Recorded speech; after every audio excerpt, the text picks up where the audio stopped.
Elite Expert Insider, the podcast that educates, inspires, and motivates you to take your business and life to the next level. We would like to thank Audible for supporting Elite Expert Insider. Please go to the link bit.ly/Elite Audible. That's bit.ly/Elite Audible and get a free 30-day trial to show your support. Thank you, Audible. Now to Elite Expert Insider for conversations with industry leaders. Hey, it's Melanie Johnson and Jenn Foster with Elite Online Publishing here for another fabulous podcast with you. And we want to remind you to please leave comments for us, share our podcast. We'd appreciate that. If you're interested in writing a book, we would love to help you. We have book writing retreats and full publishing services. So we have a New York Times best-selling author here with us today, Angie Fenimore. She has started a whole community and courses on how to write and get your book published traditionally. So she's going to tell us all about that, and then we're going to get into her book and talk about how that came about and her publishing experience with that. Angie, welcome. Thanks for coming today. Hi, thanks for having me. So tell us a little bit about your background. Well, I'm a Fenimore, so I'm a writer. Where it just runs in the blood. And then, and I was published, and then I hid out, and, my book went crazy, I think 9 languages. I don't know. It's in Farsi, and so there came a point where I was doing human resources. That was my day job. And the company I worked for was going under, and I could see the writing on the wall. And so I laid myself off is what I did. And I was in the middle of a co-write at the time. And we really had a book that was timely, that needed to be out right then. And so laid myself off and wrote full time. And then I was sitting around, no kidding, my island in my kitchen with my best friend, 9 a.m., having a glass of wine, and just brainstorming, like, what are my skills? What am I going to do next?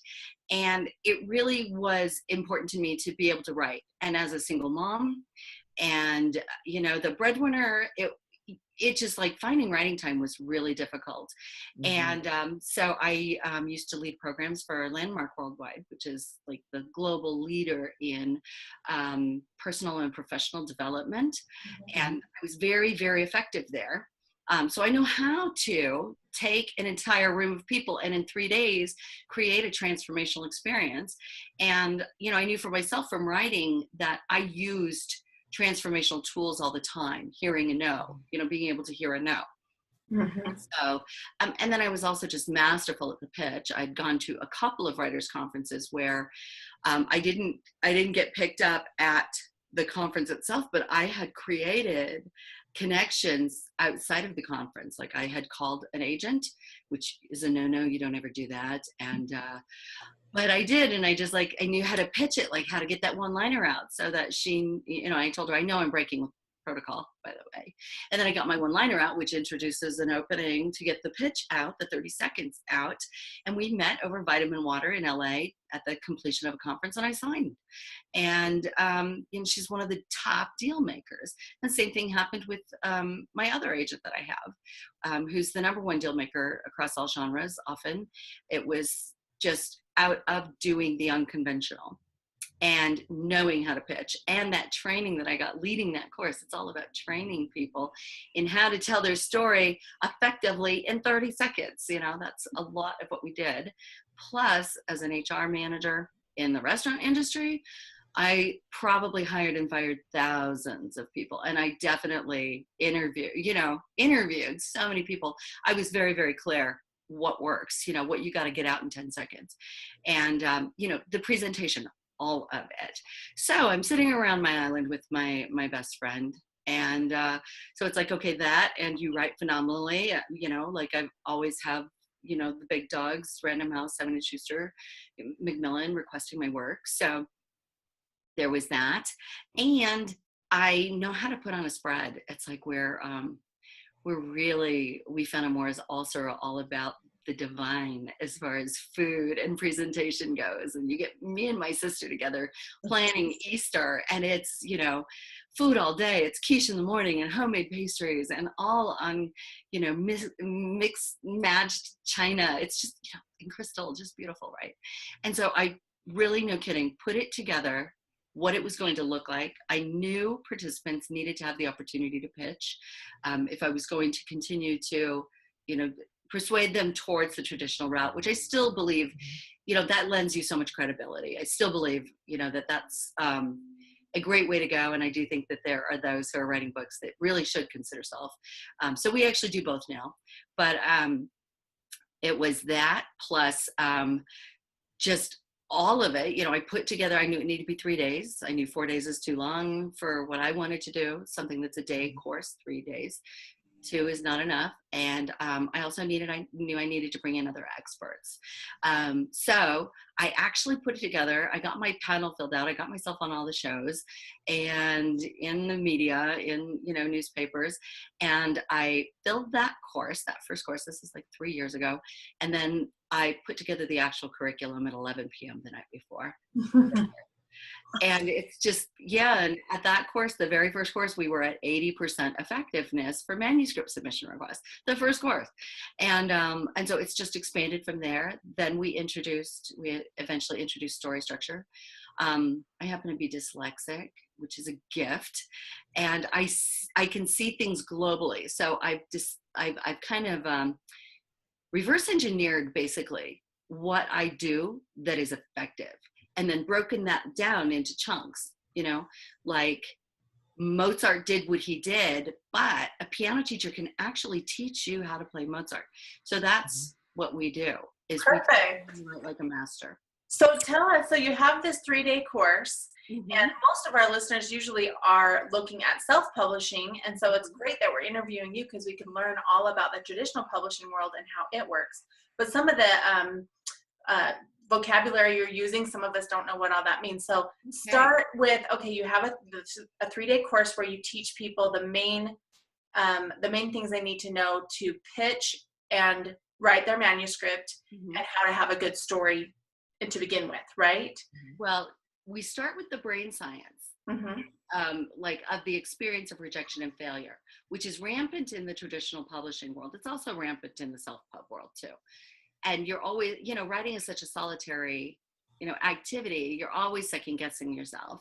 So we dismantle that so that you're able to separate out the work from you, so that when you do hear a no, it's like, oh, that was contribution to elevate the work, rather than, oh, I should not be writing, you know, which is where we all go. And we also teach you how to hear feedback.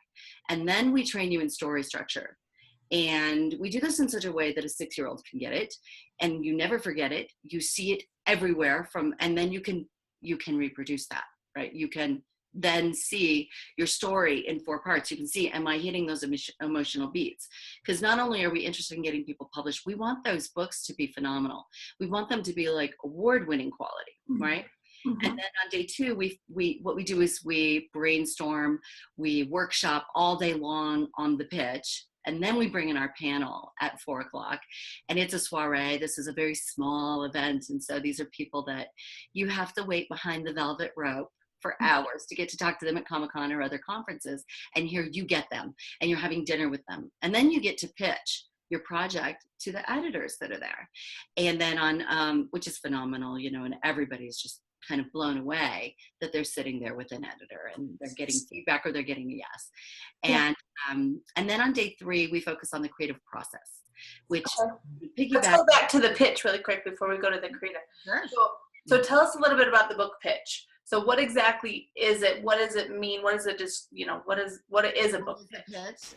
Okay, good. So this is useful for anybody and everybody. Like I said, I did HR. This is great if you're applying for a job. This is great if you're an entrepreneur. This is fabulous if you're in the tech industry and you've got a project and you're looking for angel funding. This is fabulous if you've got an idea that you want to crowdfund. You have to have the pitch down. This is fabulous if you're a speaker. You really need to know how to pitch. So what we do is we take the story and condense it down. How do you tell the story? from, you know, a novel this big all the way down to one line. How do you tell the story in 3 sentences if you happen to get somebody like Gary Goldstein, who is made Pretty Woman and Mothman Prophecies and others, like I did, like got him completely on board. Jane Pauley, same thing. She said yes to doing a forward for me because I had that down. Here it is. Here's who I am. And here's what here's the project. And do it in such a way that you're telling a story. It really, it begins with hook. And then we've got to see the conflict. And then you're going to leave it on a cliffhanger. But we've got to get who the character is. And you've got to do that in a sentence. Or you've got to do it in 30 seconds. And what happens is when you learn how to pitch, the book itself is no problem. We have no problem expanding that and using that, that model and stretching it out. And actually with my private clients, I also do private writing coaching with my private clients. We storyboard it first and we make sure that we've got those emotional beats, that the story is building, that we've done all the things that we need to do. And then we're going to expand the story. Then we'll write the chapters out. But anyway, so that's what a pitch is, we tend to think that it's like, like throwing a baseball, or a hook is like throwing that line out there, casting that line so you can reel them in. It's more like this. It's a promise. It's a promise for what's to come. And so when you are related to it inside of that context, it changes everything. You're interested in the things that they're interested in, rather than you like fire hosing War and Peace at them, right? Yeah. So I like what you said, that there is, you've got the hook, you've got the conflict, and then you've got the cliffhanger. So it's really those 3 things you need to make sure you have incorporated in that pitch. And like you said, no matter if it's for a business, if it's for funding, it's the same formula, right? Yeah. And it's the characters and the setting. And the characters in the setting. 5 things. It's hook, character, setting, conflict, and cliffhanger. Okay. You can do that in a sentence. You can do that in 30 seconds. It doesn't feel like it, and it takes us hours to get there. But yeah. That's great. And so then on day 3, you work on. So on day 3, what we do is we incorporate the training that we've all gotten in brain science, and wrap that around the creative process, so that you're no longer waiting like for a downpour of inspiration and run out with your bucket at 2:00 in the morning because you're inspired to write. You can create that environment within you, within yourself, and around you, like that. And so, we incorporate all of the senses. Mm-hmm. Like my creative process looks like I've got a playlist that's got everything from Metallica to Motown. I'm telling you, like everything imaginable, but here's the criteria. If it's going into my playlist, it is something that evokes particular emotion for me. So Breaking Bad, for example, halfway through the season, and I'm telling you, this is halfway, the middle episode in the entire series. They crush an RV. You got to watch the whole thing to get this, but they crush an RV, and it's a heartbreaking moment for the viewer. And they play this song, Hey Benito. And that song, it's this old doo-wop. It's in Spanish, and it's like slot 1, 2, 3, and 4 on my playlist. I hear that 4 times before I even move into the rest of my playlist, because it's going to evoke the same emotional response that I had watching that. And so the criteria would be, it's got to work for you. It's got to work for you. I keep Jergens lotion handy because my mother used Jergens, and that will take me back to 4 years old, prior to when I started building all this emotional armor, because that's what human beings do to survive life. That's what we do. We work up our whole armory so that we can survive and do it with a smile. And it'll take me before that moment, those conversations got put into place in my head. And so and I have this whole repertoire of stuff that, I've got to have apples. I've got like 5 drinks that I've got to have next to me, all these things. So I don't have to get up. And then I flip my hourglass. And I actually use a real live hourglass. I was going to see if I could reach over and show it to you. It's right next to me. Yeah, go ahead. Let's see it. Yeah. So here it is. Oh, cool. Nice. Beautiful. Yeah, it's antique. Flip the glass, and the sand doesn't even move correctly anymore. It's so old. But what happens is the rule for me is no checking email, no Facebook, no text, no nothing. Yeah. I can't get up and go to the bathroom. Nothing while the hourglass is flowing. I have to write, whether it's garbage or good. Doesn't matter. And I've been using the hourglass for 10 years plus, and I've never had a time, not one time, where I've been watching the glass. Okay, when's it going to be time? It's more like, oh, it ran out. I don't know when, and I have no idea how much time has passed. Mm-hmm. And I've produced fabulous stuff because I'm surrounded by everything I need. There's no distractions. I create with my family. It's writing day, and they know. Write it on the whiteboard if they want to say, "I love you, Mom." Mm-hmm. They're not going to interrupt that flow. So we discuss creative process, and we create what's going to work for you, because it isn't the same for everybody. Some people need complete silence. Some people can't hear words in the music they're listening to, right? So tell us, what are the secrets that you have that you can encourage our writers listening, the process of getting that agent, how to get an agent, because a lot of writers can't even get the agent, let alone to get to the traditional publisher. And then from there, how to get, the things that they should do to try and snag a traditional publisher. Okay, so the first thing is you want to pitch at a conference, because that is your foot in the door. If you're just querying, that's the cold call. You're going to a slush pile, and unless that agent has requested pages from you, it's interns reading it. So you may not even get an opportunity to connect with that agent. It may be a project that they're interested in, right? So definitely it's about pitching at a conference and learning. What conferences do you recommend? What conferences do you recommend? For sure. We're operating at better than 98% for manuscript submission requests. I didn't hear it. Did you hear it, Jen? Because I couldn't hear it. No, say it again. We're operating at 98%. No, the name of the conference. The name of the conference? It's the first course that we do, our entry-level course, is the Salt Lake City Compel, Polish, Pitch, and Sign Writers Conference. I recommend you do ours, because we operate at 98% and better for manuscript request. We have a second course that we do called the Crucible, which is for graduates only, because you've laid a foundation. It's 2 days. Day one, we focus on the pitch, and day two, we Skype in top deal making agents that operate with integrity. We have vetted them, and they're looking for manuscripts, like they're requesting manuscripts from the genres that our writers are writing. So we've already done that eHarmony matchmaking. And we're at, I hate to say it because I know someday it won't be this, but we're at 100%, having led that course for hundreds of people. And at other conferences, it's 5 to 8% success rate for that. They don't train you how to pitch. It's here you go, good luck with that. There's your 3 minutes with right.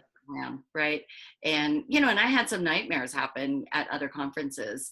That was part of what inspired me to do this. Is we've got to train people, set them up for success. And so we of course recommend ours. That was our big thing, is focusing on the pitch. But then we also cover branding, and building a platform. And we bring in special guests. Our next course, we have a Speaker Hall of Famer, Dan Clark, coming to the course to talk about speaking. You have to know how to present yourself. That's a great point. Does an author have to have a platform before a traditional publisher will take them? So they may have a great book, but do they want to know, how many followers do you have? How many, how many books are you going to sell? Because people know who you are. Is that a big important thing? It's huge. It's as important as the book. That not only that you have reach, but that you have branded yourself. So, it'd be weird for Lady Gaga to show up to the Tonight Show without cheek implants, fake cheek implants. It's you want to build that brand consistent with who you are, Devin Supertramp, he has a brand, no doubt a brand that matches his following. But so everything you build needs to funnel. It needs to be consistent with who you are, and you need to be consistent with your brand, and you must have reach and visibility. I have seen agents say no to manuscripts because they're like, come back in a year when you've built that platform. Yeah. And I've seen manuscripts that I didn't think were going to get picked up that landed huge deals, huge film deals, huge publishing deals, signed with top agents because they built that platform. Yeah. It's absolutely critical. Great. I have a question about, so when we do self-publishing, of course, and we help people get their books on Amazon. So there's a myth out there that says, if you have your book already out, then no agent or no one will pick you up. No traditional publisher is going to look at you. Tell us how that looks like, and is that a myth, or how does that, what's that all look like? Yeah, okay, so there's some truth, and here's what it is. It's about the ISBN, okay? Once you have a book out, you have an ISBN attached, and it never goes away. It's like getting a credit card, running it up, and never paying on it if you don't have book sales. So if you're going to self-publish, here's what I have to say about self-publishing, is you want to make sure that you have everything else aligned too. It doesn't work to just say, okay, I'm going to go on CreateSpace and throw this thing out here. No, you want to have an editor. You want to have eyes on it. You want to make sure that you get a writing coach that knows what they're doing. You want to make sure that this thing is going to pass muster and stand the test of time, because it will forever be out there. It'll be, and then if you sell any copies at all, then they're available in the aftermarket. You can't even reel them back in, right? You've got to make sure that you've got a book cover designer that knows what they're doing.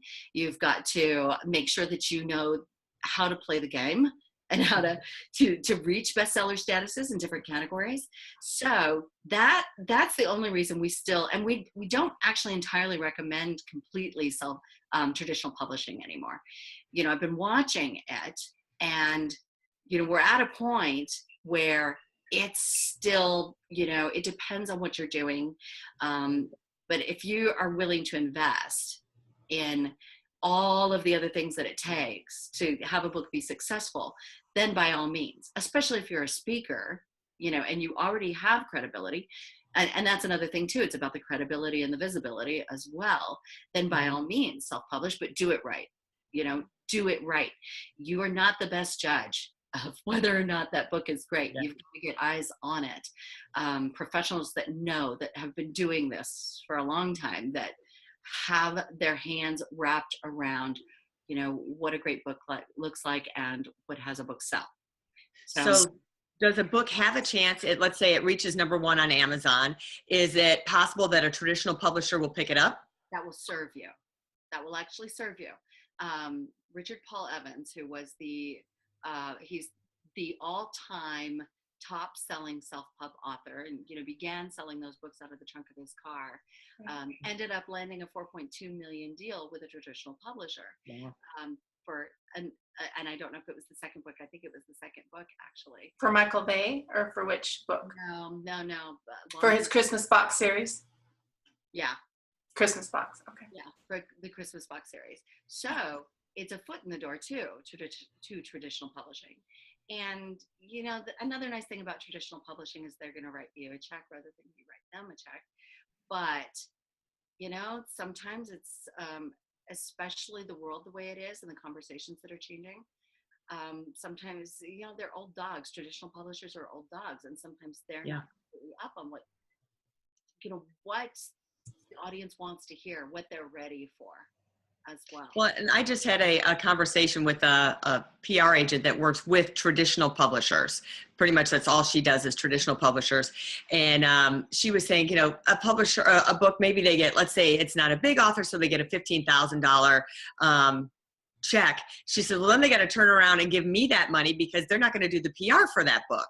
So I've got to do the PR and make sure that's sent out and they have all the books ready to go. And again, it's having that hook that's going to get the people interested to give the media attention. Right. So and that's one of the things that, traditional publishing is going to provide. They're going to give you a publicist. But it's like, there's such a short shelf life on that. They're around 6 weeks later with their new list of authors. So you have to learn this quickly, even if you're going to do publishing. You've got to be on board. And then they're looking for that. They're now looking for authors who are going to partner with them, not just a fabulous book and a writer who's going to hide out. Right.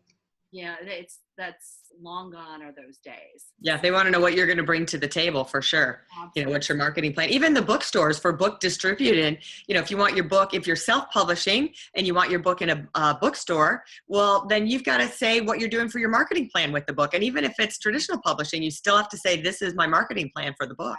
Right. So it's all real important. Right. You know, even Stephen King still writes proposals for books. Yeah. It's like you never get around that. It, especially in today's social economy, like, you know, and I mean like the social aspect of delivering content and, you know, like Yeah.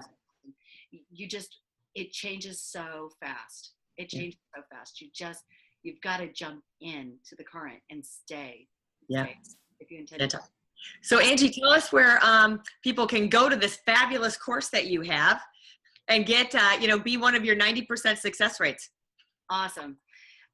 It's CalliopeWritingCoach.com, and Calliope is the daughter of Zeus. She's the muse of epic poetry. So it's CALLIOPE, CalliopeWritingCoach.com. Terrific. Awesome. Well, we'll put that link up at the bottom, and everyone can find Angie Fenimore on Amazon. You can find her books and all the things that she's contributed to, as well as her coaching. And they can hire you one-on-one as well, right? Besides your Absolutely, yeah. Mm-hmm. And if we work together one-on-one, you get to go to all the courses, and it's just, you know, we're going to make sure that everything is spot on, and I'm going to train you. Like, my intention is that you can actually teach what I teach by the time we're done. Even with the second course in pitching, you know, our participants have great success at other conferences as well. You know, we had one that she went to one of the big conferences in San Francisco after doing our course, and she pitched to 10 agents and she got 10 requests. Wow. So this is skill then that you can take with you into other arenas. Perfect. Thank you so much. So you can find Angie. Thanks for all that great information. So I hope you enjoyed this podcast today. Remember to share it and like it and pass it on. And if you want to be a writer, there's always great content you can find here. And we'll see you next time. Bye. Bye-bye. For more information about us, go to eliteonlinepublishing.com. To get your free book, The Accomplishment and Success Story Starter, simply text your name and email to 832-572-5285. That's 832-572-5285. We'd also like to thank Audible for supporting Elite Expert Insider. To get your free 30-day trial, please go to bit.ly/Elite Audible. That's bit.ly/Elite Audible. And get your free 30-day trial to show your support. Thank you, Audible.